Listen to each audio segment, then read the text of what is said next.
இறைவன் மிகப்பெரியவன். நம்ம ரொம்ப ஆசையாக சாப்பிடுவோமே முந்திரி, அந்த முந்திரி இதுதான். சிறு வயதில் குழந்தைகளை அதிகமாக சேட்டை செய்யும்போது முன்கூட்டியே எதையாவது சொல்லிடும்போது இந்த முந்திரி கொட்டை மாதிரி பண்ணாத அப்படின்னு. ஏன்னா இந்த முந்திரி பழத்திலிருந்து கொட்டை வெளியே வந்துடும் முன்னாடி. அதனால் அப்படி ஒரு கிராம வழக்குச்சொல் உண்டு. பின்னாடி ஒரு அகலமான நிலத்தோடு படர்ந்து இருக்கக்கூடிய ஒரு மரம்.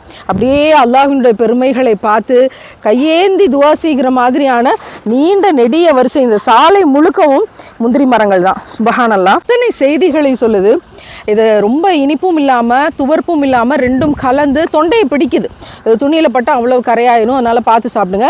அதோட சாறு கீழே தான் விழுகணும் அப்படிங்கிற மாதிரி துணி எதாவது வச்சுட்டு சாப்பிடுங்க அப்படின்னு நமக்கு இந்த தோட்டத்தினுடைய அக்கா நமக்கு இந்த இதை பறித்து கொடுத்துருக்காங்க.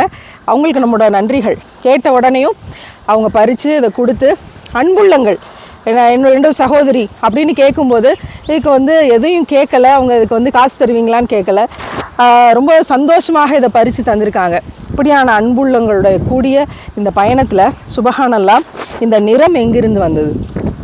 இந்த முந்திரி கொட்டை இதற்குள்ளேருந்து வெளியே வருவதுக்கு முன்னாடி இது எங்கே இருந்தது?